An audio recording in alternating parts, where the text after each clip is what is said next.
Welcome to Brian Lehrer Live. We're here live Wednesday nights at 7:30. Now tonight, another presidential election mess in Haiti. We'll take calls from Haitian New Yorkers in just a minute. Also, separated at birth, we will look at unusual convergences in politics and life, as shown in a new book by Weschler.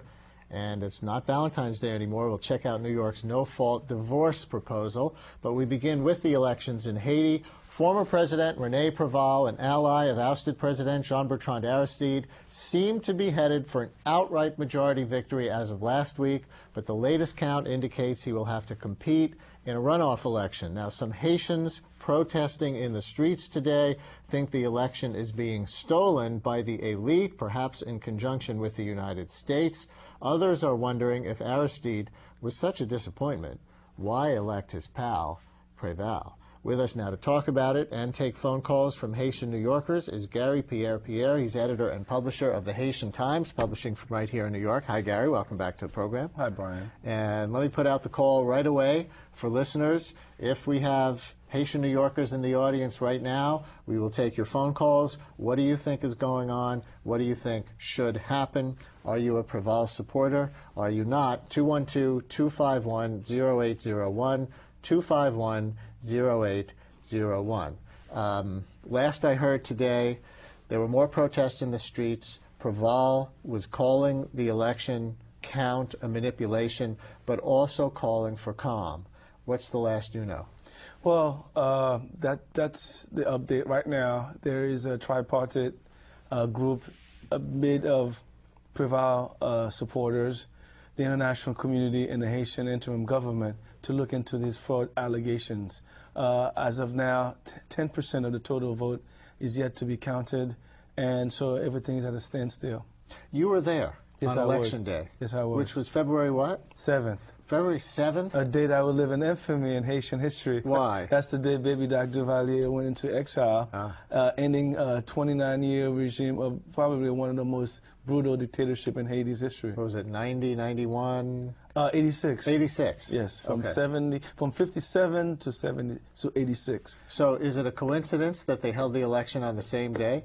Well, these elections, remember, Brian, they were supposed to be held November 20th of last year, and they kept being postponed. By law, the Constitution calls for a new president on February the 7th. Mm-hmm. And so, as a compromise, they decided to hold the elections on that day. So symbolically, there would be a new president on February the 7th, nevertheless. What was the feeling like in the country on Election Day? It was a really optimistic time. I think the Haitian people, they should be proud of themselves for what they did. There was a huge outcry for them to come out to vote, and it did. More than 50% of them braced uncertainty. There were talks of violence. We've had instances in the past where people have been shot just for trying to vote. They've been killed. And this time, despite all these real threats, they came out. And in the end, the vote went on peacefully, more peaceful than expected. And so now it's unfortunate that we had yet another impasse. There were a few incidents here or there, nothing much. Well, yeah, I mean, it's inevitable. One old man died because heat exhaustion. And there was an incident in the northern part of the country where some police officer fired onto the crowd, and he was subsequently lynched by the mob. And those were really the two major incidents. So give our viewers who are not Haitian a little background. What's going on now that's leading to claims of vote fraud, vote manipulation? Well, what happened is the vote count was going on pretty smoothly in the beginning. The Electoral College had promised journalists and everyone else, they asked us not to report any preliminary results because they promised that by Friday of last week, they would have all the final tallies for us and the elections would be more or less certified. And so by Friday, when nothing had been announced, people became restless, and by Saturday afternoon, Préval supporters at that point were leading in the 60s, took to the street in celebration because they felt that they were ahead so far that there's no way that they could lose, so they began to celebrate a little bit, but that turned out to be premature. As the ballots, the count began from the countryside, trickled in, and Préval's lead became smaller and smaller. it was clear that he was not going to have the 50% plus one vote needed to avoid a runoff, and charges of manipulation were echoing throughout, and the protests became somewhat violent, so much so that the UN had to call for Preval, who was in his grandparents' hometown. They would send a helicopter to get him and to ask him to call for calm, which he did yesterday. But he did tell the supporters to stay vigilant and to protest if they wish so, just to respect property. We have a definition question here, which is, what's the meaning of preliminary results? So we keep hearing this in the media, that the preliminary results from the other day had 61%, so over 50, so no runoff would be needed. But does preliminary mean that was an overview count of the entire country, or does preliminary mean those happened to be the first ballots that were counted, there were other ballots yet to be counted, and they happened not to be in Preval's strongholds? Yes, this is exactly. These are partial results. They were coming largely from Port-au-Prince, the large cities where you have basically some infrastructure where you can get the votes. But remember, there were people, they had to retrieve these votes, some of them by mules, and far remote areas of the country. And what happened with Preval was that there were 33 candidates, and it's almost impossible to get 50% in such a large pack. And so mathematically, it was going to be difficult. Although even his 48% is formidable. His nearest opponent is Leslie Madigan, the former president from '88, who spent 4 months as president, has 11% of the vote. So he has a 30% lead. But again, this shows yet another flaws of this constitution that we have that calls for 50% of the vote. So if we think the Diebold optical scan machines are unreliable in the United States, how about counting the ballots by mule? That's what you're telling us. Exactly, Okay. and that was a part of the challenge that they face. Let's take our first phone call. Not a Haitian, I understand, but Doug in Arden Heights has an observation or a question. Hello, Doug. Yes, hi, good evening, Brian. I've been on your show once or twice before, and Thanks I for hope calling. I will get a chance to just give a little bit of a just quick synopsis. You got to get right to the point. We're on television. All right, well, very basically, the U.S. policy with Mr. Noriega involved in the Aristide thing in our State Department, and even the translation of Aristide's statement when he said he was removing himself from government, the Creole was translated improperly. So if you give me a chance, I'll go into that, but I know you probably won't. The bottom line is that Mr. Preval seemed to have about 60%. All of a sudden, there are about 72,000 empty ballots, which are included in the vote. And then we find out that there are also burned-out ballot boxes, which I saw today on this very same channel, Democracy Now!, which precedes your program on this station, Mr. Lehrer. And they showed these things here. Basically, you have Group 184, Mr. Andy Apped, and groups of people that are involved from before Mr. Aristide was there, involved in turning this government around to have it work for corporate types that we want embedded in Haiti. Okay, important points, and we're going to talk about all of them. First, what are those 72,000 blank ballots? Yes, that's a very good point. I'm glad the caller raised that issue, because part of the percentage count is that they say there's about 85,000 or 4.7% of the vote that were blank. That means that the voter went to vote and didn't put anything, didn't check any, didn't vote for any candidate, didn't put a mark next to anyone. So It's like Palm Beach County. we've been there before. And essentially, that's one of the issues that I find to be, I don't understand it, it's really questionable to me, how 85,000 people would not have voted for one candidate. In addition to that, you had about 140,000 ballots where they were null and void because people had voted for more than one candidate, or there was some kind of problems where a la Palm Beach County or Broward County, Florida in general. But how many voted for Pat Buchanan? That's the real question. Monica. And so that's where I think you have this impasse, because there are some credible questions here about what these blank ballots mean. And the other thing that the caller brings up, obviously, is who would have the motivation and perhaps the means to commit vote fraud if, in fact, there was vote fraud. Now, obviously, Préval is allied with Jean-Bertrand Aristide. Well, I wouldn't say that. I think that's sort of an oversimplification of their relationship. Okay. Yes, at one point they were political allies. In fact, they called themselves twins. But since Aristide came back to power in 1994 with 20,000 international troops, he became a different person. And hence his relationship with Préval suffered the same fate. He grudgingly supported Préval's presidential run. And during Préval's 5 years in office, his biggest nemesis was Aristide. He undermined the whole time Préval was there. And when Préval left politics, he vowed never to return. That's why he went back to his hometown, and it was never seen in public with Aristide. So I think this whole tying Préval as of, his protege of Aristide, it was really old. It's like thinking of Aristide as this really great priest for the poor. He wasn't that in 95, 96, and Préval and he were not the same did not have the same relationship. Garry Pierre-Pierre, our guest, as we talk about the election mess in Haiti. You see the phone number on your screen if you want to call in, 212-251-0801. Haitian New Yorkers especially welcome to call 212-251-0801.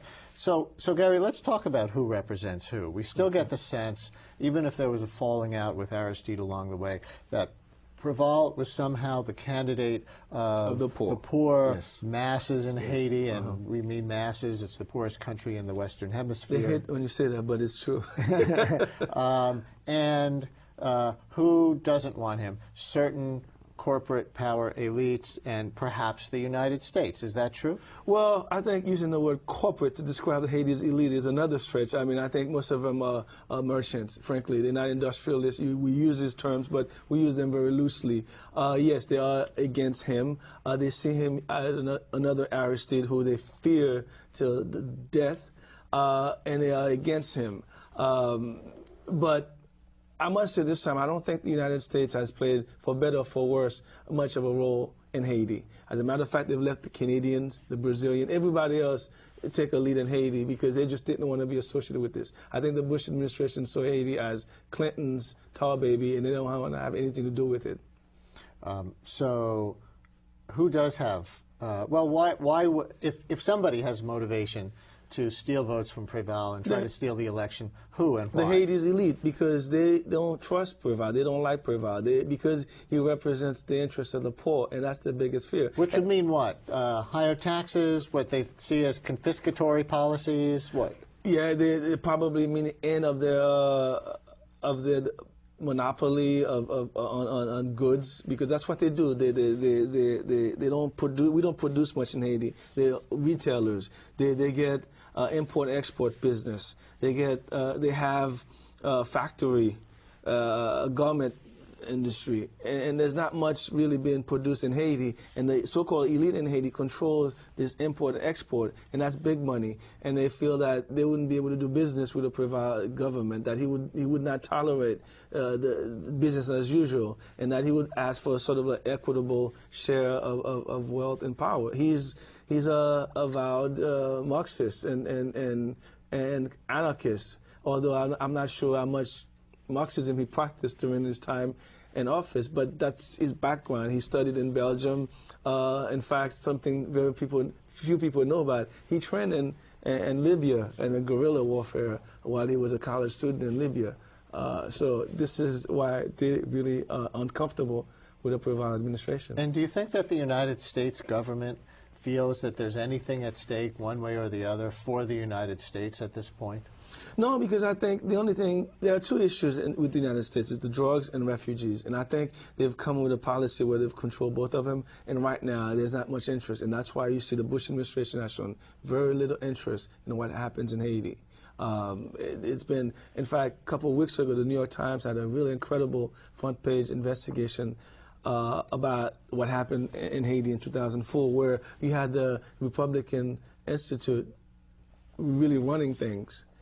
Making policy along with Roger Noriega, who the caller mentioned earlier, who was a Latin American Undersecretary of State, really leading the policy. The White House has never shown any interest whatsoever in Haiti, and the State Department I mean, vaguely, because they have to, but there was never really any commitment to Haiti. Does that lack of interest, even if it's a lack of interference on the part of the Bush administration, augur badly for Haiti? Would it be better if the Bush administration got involved in some way? Well, I think I'm not really sure. I mean, when they were involved, for the most part, it was not very good. But now I think if the Bush administration were to be involved, I'm not sure that it would be best for Haiti.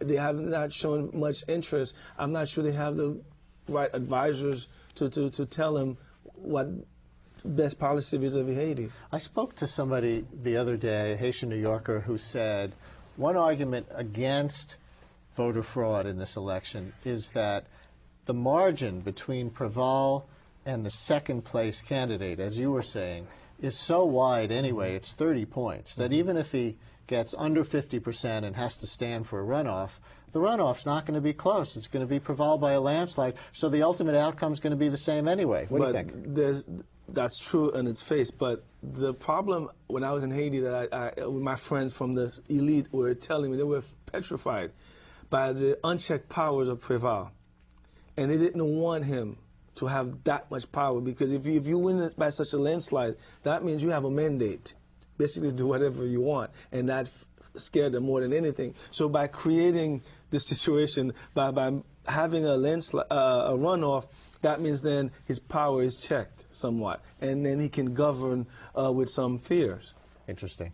What do you think happened to Aristide 2 years ago? I think he claims, and certainly some of his supporters in this country who I've spoken to claim, that he didn't just leave office to protect himself and give up under a lot of pressure and go into exile, that he was kidnapped by the United States, who wanted him out of office, to let, another group come in and run the country. Do you think he was kidnapped? No, I think that was an absurd, and it shows you the series of comedy that is Haiti. I mean, Aristide left under tremendous pressure. If that's what he means by kidnapping, if it's a mental kidnapping, yes, I think he was mentally kidnapped. But to say that anybody came in and forcibly removed him, he was asking for intervention, if you remember, just hours before the whole thing. He was on Democracy Now!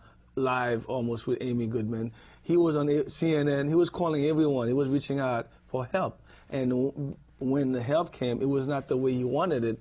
Then he decided that he was kidnapped. Yes. But no. Why is Haiti so poor? We use that phrase, it's a catchphrase. I don't even know if it's true, but you seem to confirm it. Poorest country in the Western Hemisphere. It's on the same island, Hispaniola, as the Dominican Republic, which is poor, but not nearly as poor. Why does Haiti persist in that state year after year? Well, Haiti has the temerity to be black and independent in the 18th century, and I think it has never overcame that that situation, because the Industrial Revolution bypassed us while we were isolated. We were boycotted, embargoed, not boycotted, for 80 years. The United States government never recognized Haiti as an independent nation, because not too far from the island of Hispaniola, you had slavery in the South. And there's no way they were going to allow the slaves in the South to know that there was a place where blacks were running things. And so part of that, that's why we don't trust each other, because to get our independence, we couldn't trust anyone because we were isolated. And so I think you have that going on. And we really are very distrustful of outsiders. And in this world that we live in today, that's really not good for development, and then we suffer from that. So what's going to happen now? I understand there's some kind of tripartite commission that's going to investigate the voter fraud question. Tell me about that, and is there going to be a runoff? Well, I'm not sure what's going to happen. I mean, I think my biggest question is those blank ballots. I have a deep problem with them, and I have a hard time believing that 80,000 people will get there and not vote after waiting in the lines that I saw and decided they're not going to vote for anyone. That right there is something to be to investigate and find out why these people didn't vote for anyone. And I think ultimately you might find, and I hate to make prediction because they often are wrong when we make them in the media, but I think you're going to have a runoff. because I don't see how they're going to come and change the numbers, because I've spoken with people in Haiti who told me those are the numbers, and they are going to stand by these numbers. But ultimately, Préval is going to win the elections, and by March 29th, he'll be sworn in as president. But they would have achieved one thing: they would have checked his powers. So they would have checked his powers. But is it kind of frozen now, this tripartite commission? Is this, what, UN, just parties in Haiti? Who's doing this? No, just UN. Well, I call it the international community, because I'm not sure if the American ambassador is going to be involved. I'm sure he is in some way or another, at the embassy. And then you have Préval supporters, his advisors, and then you have the Haitian government. All right. We'll see what happens. Garry Pierre-Pierre, very informative. Thank you very much. Garry Pierre-Pierre, editor and publisher of the Haitian Times, former New York Times correspondent, by the way. And coming up next, separated at birth, unusual convergences in politics and life. This is Brian Lehrer Live. Where do we see these pictures? Journalism is about telling stories, true stories about real people. And in my experience, real life is far more compelling than fiction. I'm Linda Prout, and I've been a journalist for 25 years and a teacher of journalism for 16. There are many ways to tell a story. I started in radio, moved to television, then to print, but I was drawn back to broadcasting. Maybe that's because I come from a tradition of oral storytelling. I've traveled and worked all over the world, and similar traditions exist everywhere. People passing on stories about the events of the day, about events in their lives. And that's what broadcast journalism does, albeit in a more structured way.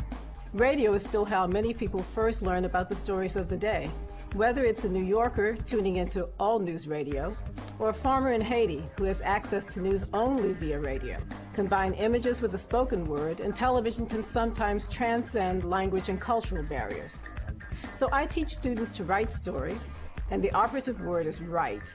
Write stories that truly and clearly speak to people, whether the story has the brevity of breaking news or the depth of a documentary. You'll learn this at the CUNY J School, from experienced professors and from professionals from the industry. And you'll learn this in New York, home to dozens of commercial, community, and cable stations. So if you're serious about broadcast journalism, this should speak to you.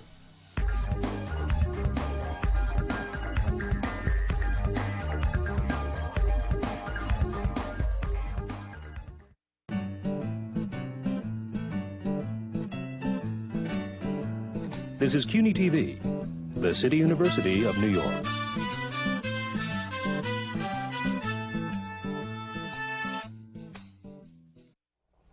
This is Brian Lehrer Live. We're here live Wednesday nights at 7:30. Later in the program, at least we waited until the day after Valentine's Day for this one. We'll talk about New York's new plan for no-fault divorce. But right now, have you ever looked at a politician and thought about a Renaissance painting? Ever connected a city skyline with a 17th century Vermeer?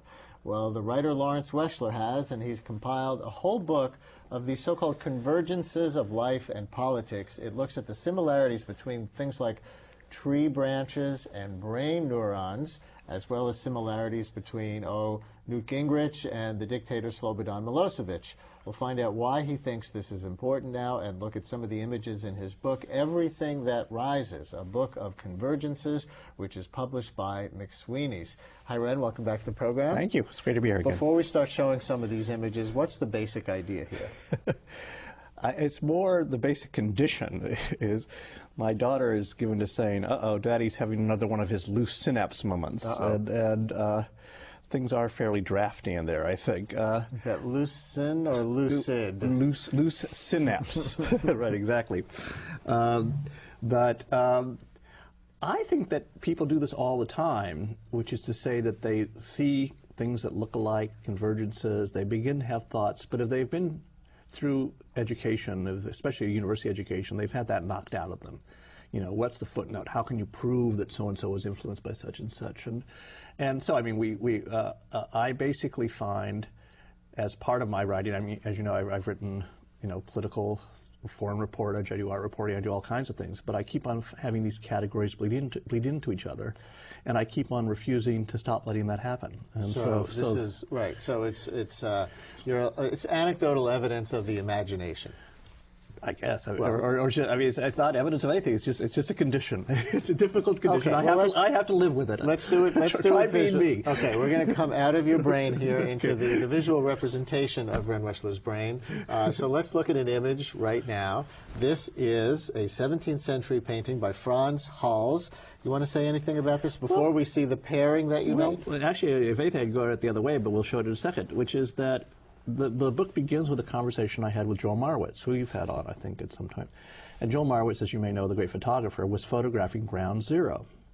And he did this incredible body of work, 8,000 photographs altogether, but beautiful, beautiful things. And if anything, that was a definition of chaos. I mean, that, when you think about that. And I took some of those photos and I made a scrapbook of, where they seem to rhyme with things from earlier history. In fact, so for example, let's go to the next. We'll look at this first, okay, and then go ahead. And then now look at this. Now this was a photograph that he had taken.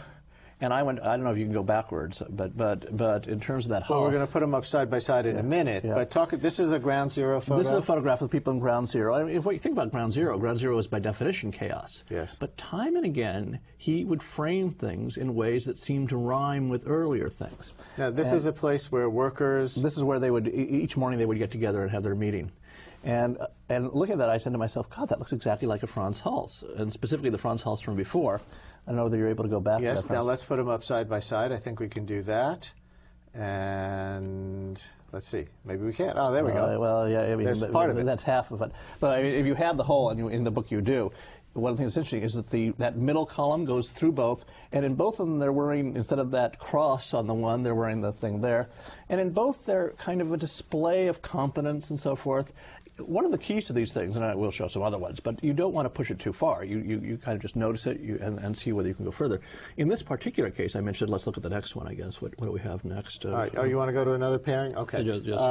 So let's see. We're going to see Che Guevara, I think. The famous photograph. No. Let's go to the next one. Okay, there we go. There's Che. And there they are, side by. Okay, this is a Rembrandt on the right. And the famous image of the famous image of Che Guevara, the photograph from the 60s. The thing that kind of gave me permission to do this at all, or the reason I didn't stop doing this in my head, when I was in college, you may have had the same experience. When this photograph was on the cover of every newspaper, John Berger, the great art historian and filmmaker, and he wrote Ways of Seeing and so forth, wonderful, wonderful British novelist and so forth. The next morning he had in the paper a thing. He said, we all know what this photograph, the photograph of Che, that photograph is based on. And he said, it's based on Rembrandt's Anatomy Lesson, which is the painting that taught the generals where to stand and the photographer where to stand in taking the picture. Now look at them side by side. Okay, now I think we're going to go to the Rembrandt individually here for a minute. Or we can go to them side by side. No, it is going to be side by side. But look at them side by side. There we go. I remember when I read this thing, I said, this guy does not read the newspaper the way I read the newspaper. But he's absolutely right.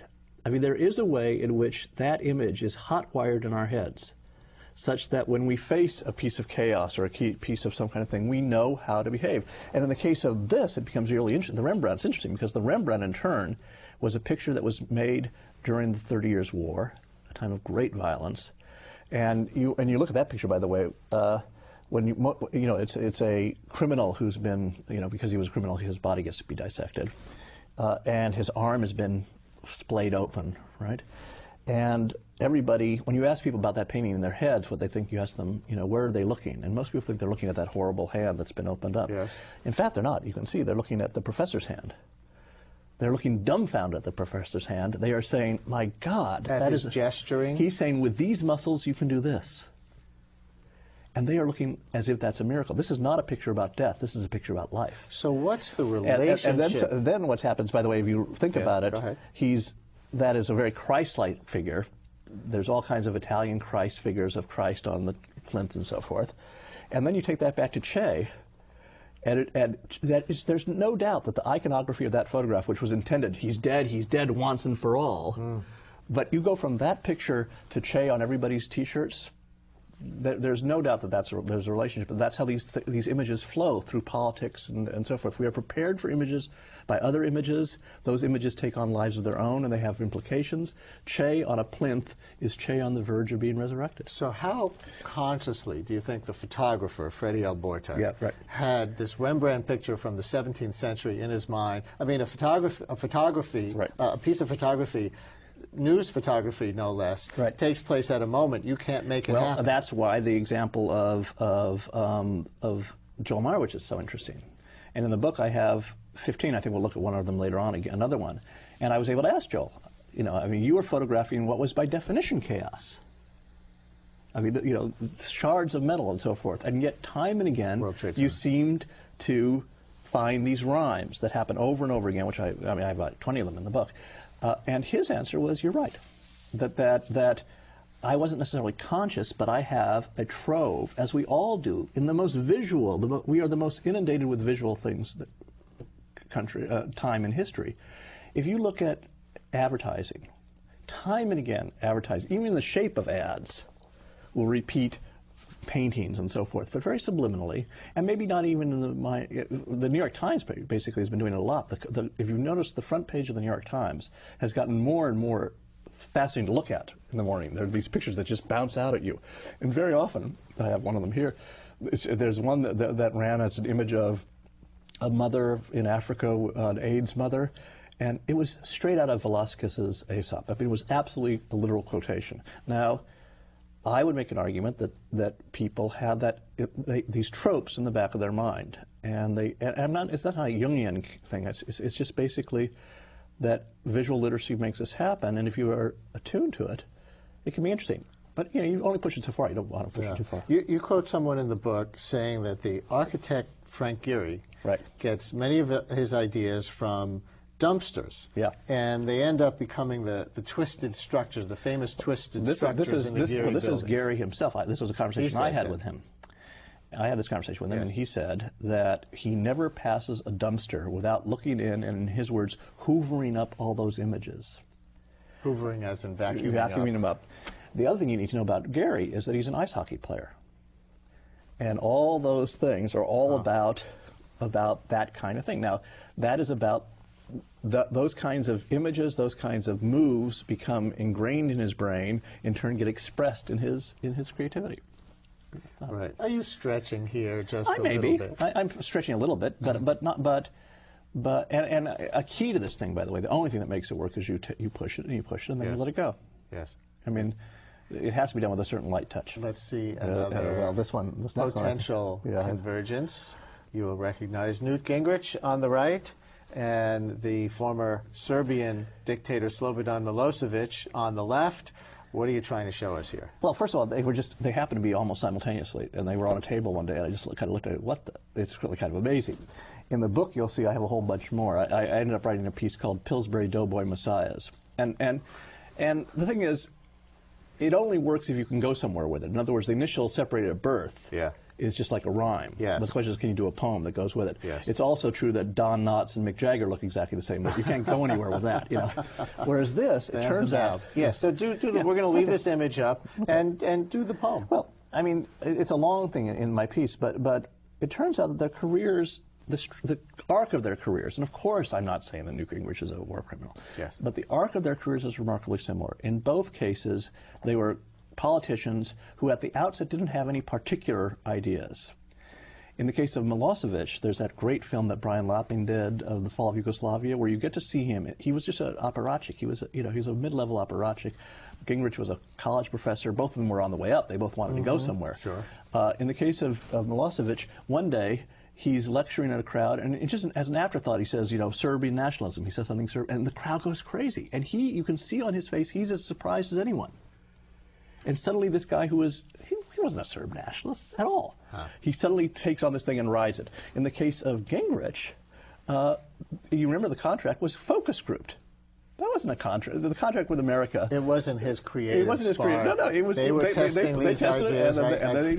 So then what happens in both cases is that you take these guys who get them, and then they get superseded by true believers, who could go way farther than they want to go, And so on the one hand, you have blowing up the library of Bosnia, of Sarajevo. You have the whole siege of Sarajevo. At a certain point, you definitely have Milosevic saying, calm down, calm down. He can't get them to calm down. In the case, you get the government shutdown with Newt Gingrich, famously shutting down the Vermeer show, you know, all this kind of stuff. And you see Gingrich desperately trying to get the Congress people, his people, to stop it. We're losing it. And then it goes from there. I end up with a conversation about heresy of all things, which turns out to be very interesting. But let's look at another pair. Okay. This is a Velázquez painting. Well, this is another one from that. This one I think is actually very moving. It was the one that most moved Joel Meyerowitz. On the left, you have Velázquez, who is portraying, again, in the middle of the 30 Years' War, or at the end of the 30 Years' War, he's portraying Mars, the god of war. And this is an exhausted Mars. This is a Mars who's had enough of war. He's back from the front. He's had it.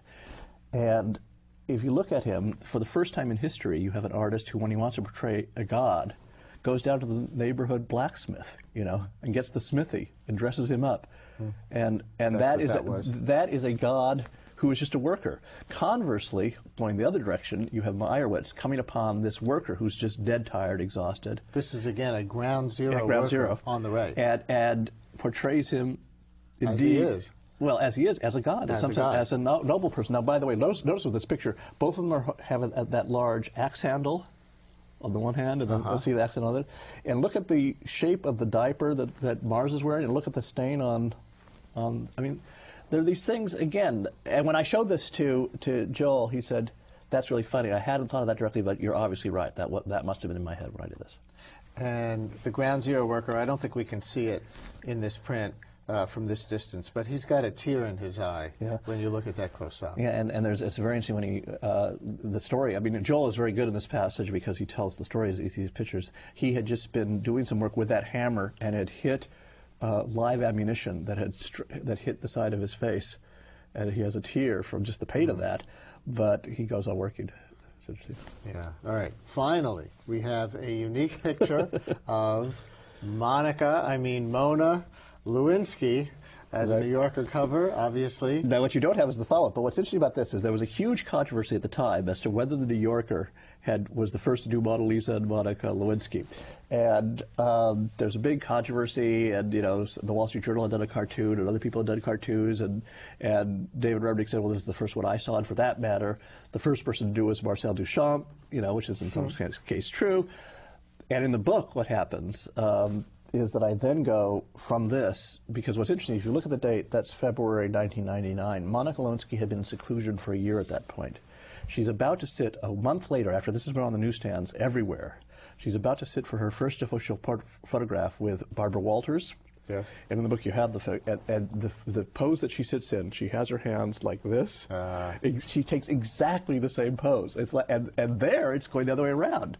The painting has hot-wired Monica into how to behave if she's going to sit officially. So she'll sit, and she looks exactly like the Mona Lisa. She probably took public relations lessons and, okay, sit like the Mona Lisa. Well, right? She figured that out. Or anyway, that's how she's being portrayed. Marketing, imitating life. Yeah.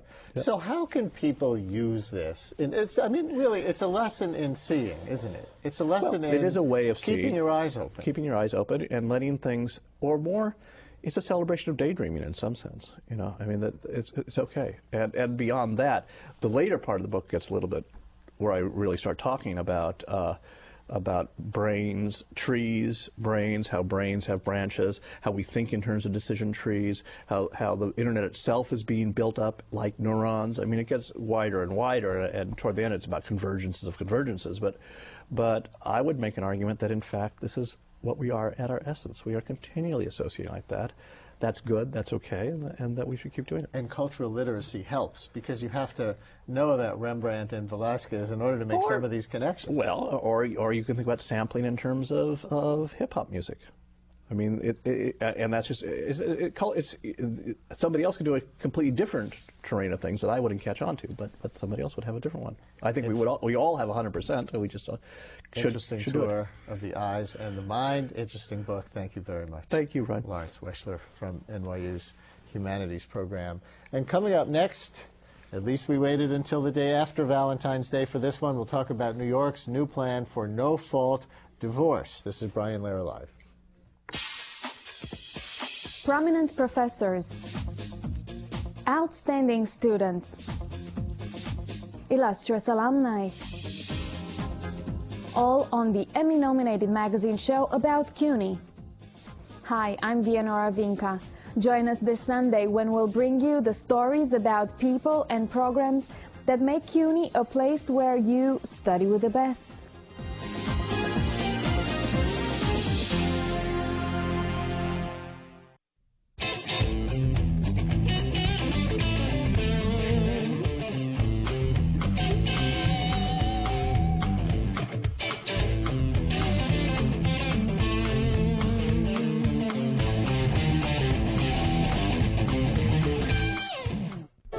On February 27th, the city is conducting its 4th annual Homeless Outreach Population Estimate, also known as HOPE.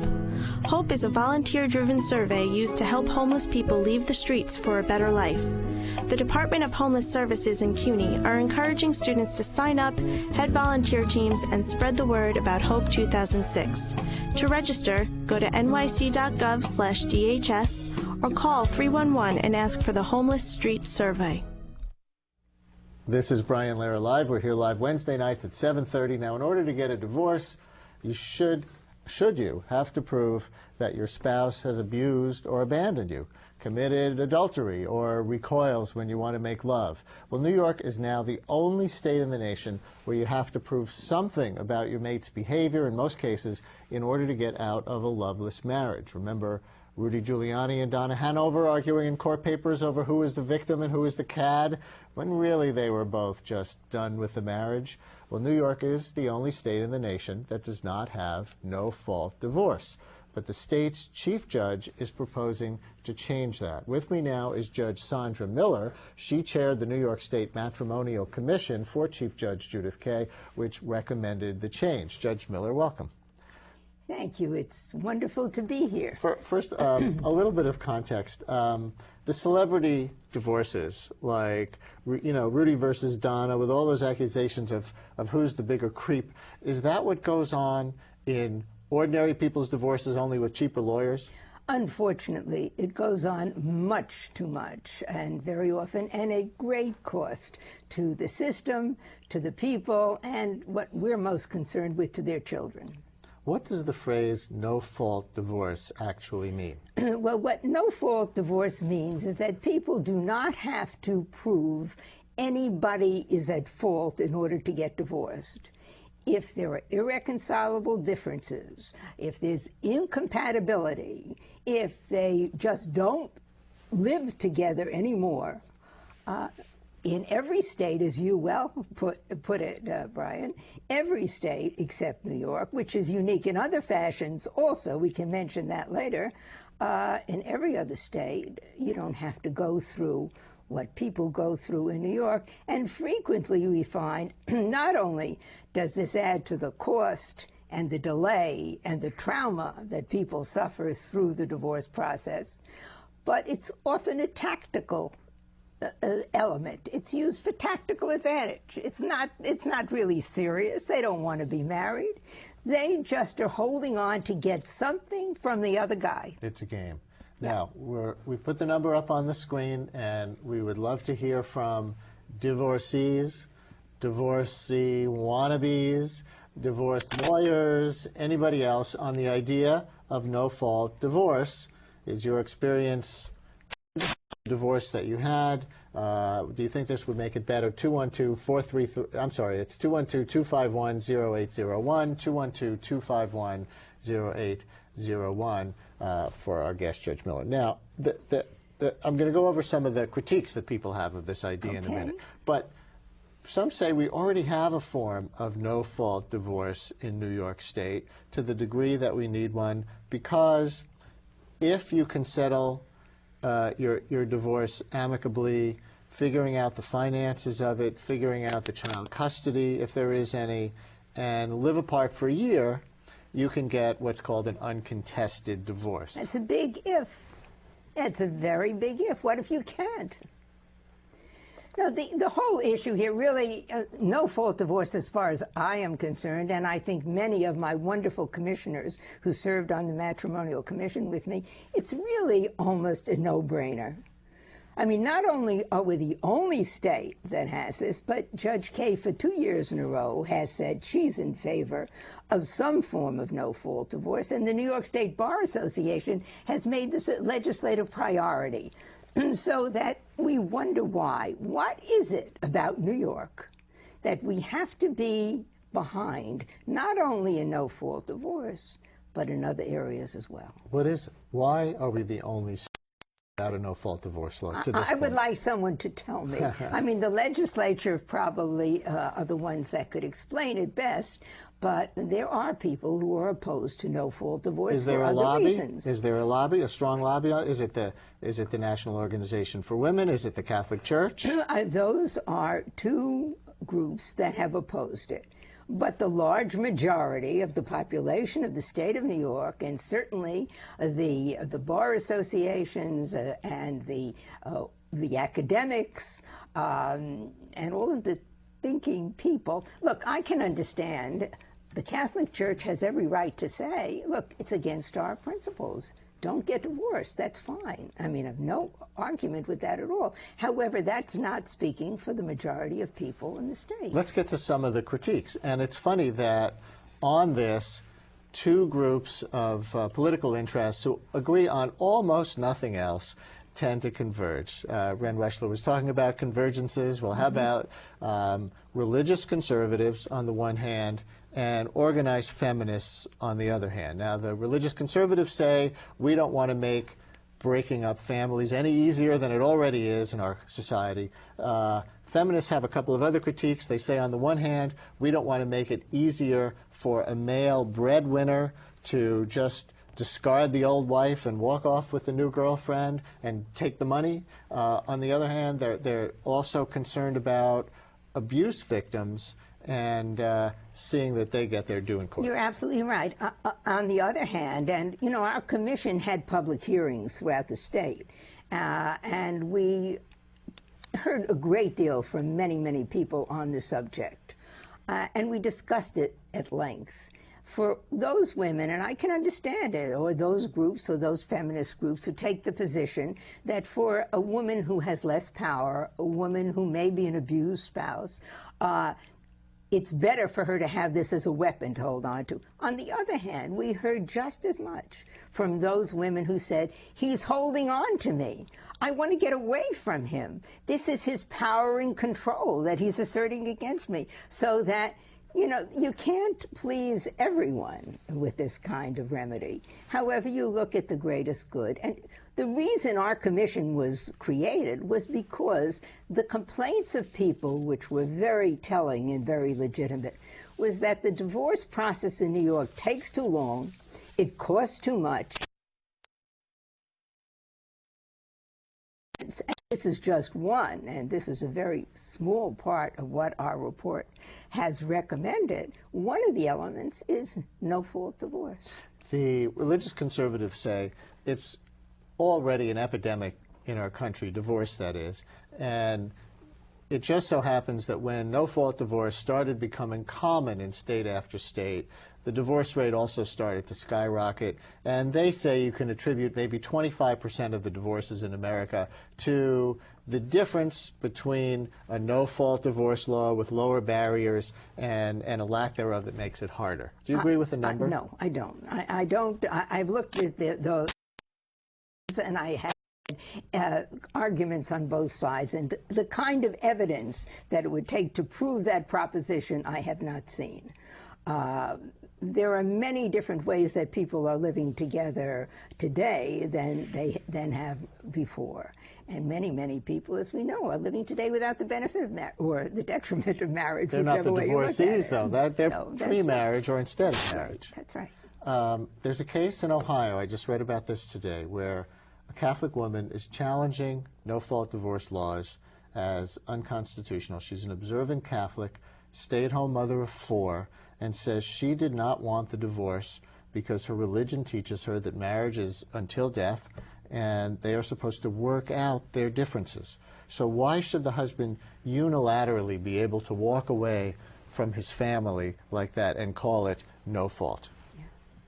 What's the answer to her? What is the answer Well, what's to her? his argument? I don't His know. argument is, why should I have to stay in this marriage, which is a loveless marriage, which is not good for anyone here, which not good for my wife, not good for my children.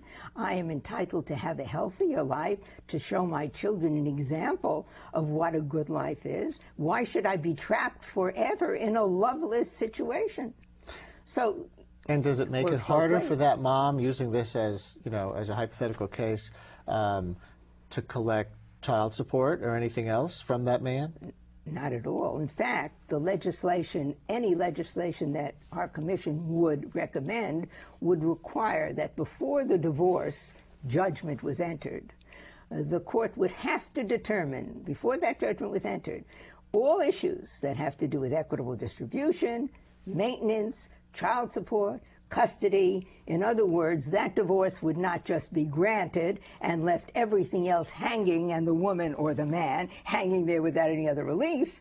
Everything would have to be determined, and then the divorce would be entered. And the National Organization for Women says, in the case of abusive relationships in a marriage, having to demonstrate or being allowed to accuse the husband of abuse makes it easier for the abused wife or ex-wife to get a financial settlement or an advantageous financial settlement. Do you disagree with that? I do. Because? I do. I disagree with it. I don't think there's any evidence of that at all. And if these parties go before the court and they seek, or they seek a divorce, one of them seeks a divorce, and there is incompatibility, that court will determine the economic issues according to the law, considering all the factors, and the divorce will have nothing to do with it. Should the law, in your opinion, create any obstacles to ending the marriage? I mean, there's no such thing as a neutral law. The law either makes it easier or harder, right? Well, it seems to me there should be. You should not be able to get a divorce if one day you wake up in the morning and you say, I want a divorce.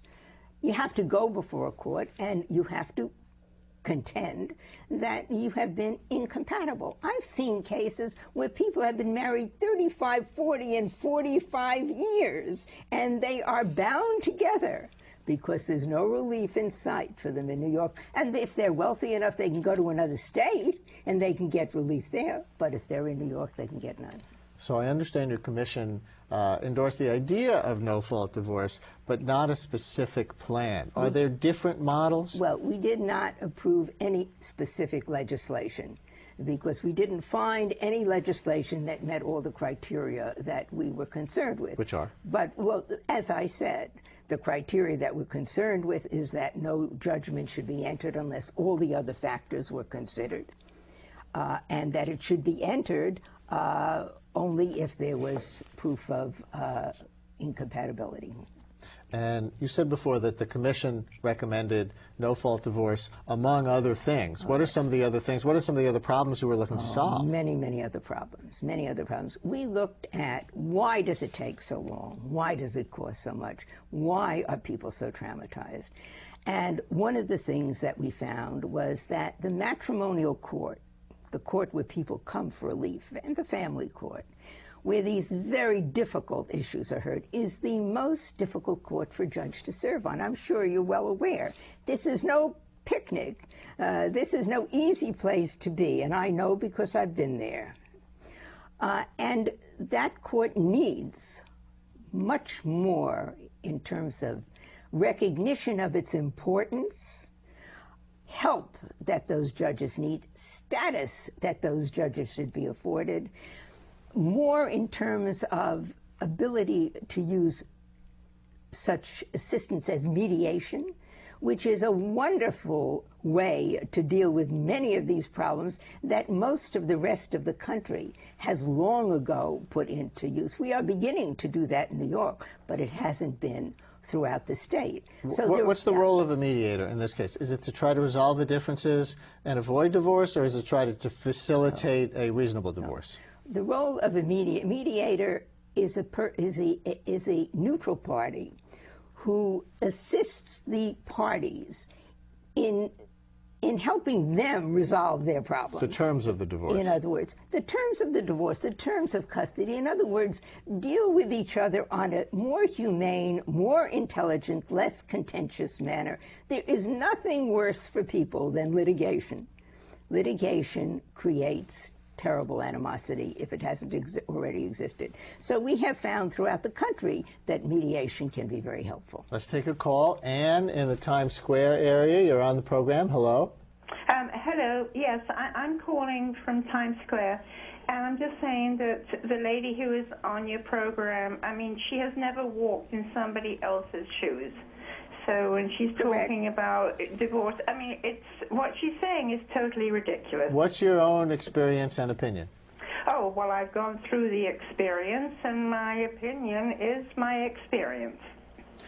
She has never gone through anybody else's shoes, and she's just sitting there blasting away and saying this and saying that. So go ahead, Ann. Tell us why you think a no-fault divorce law would have hurt you in the divorce that I gather you experienced. Okay. Well, I'm going to say that, first of all, you have to think about the children who are a result of the marriage. And I see her turning her head already, but whatever. But you have young children, and you have to think about where they are, and then if you're going to be divorced, and then you're going to move maybe to a different area because you don't want to be where your ex-husband... Right. So for the sake of the children, you just want it to be harder to get divorced. Is that your point?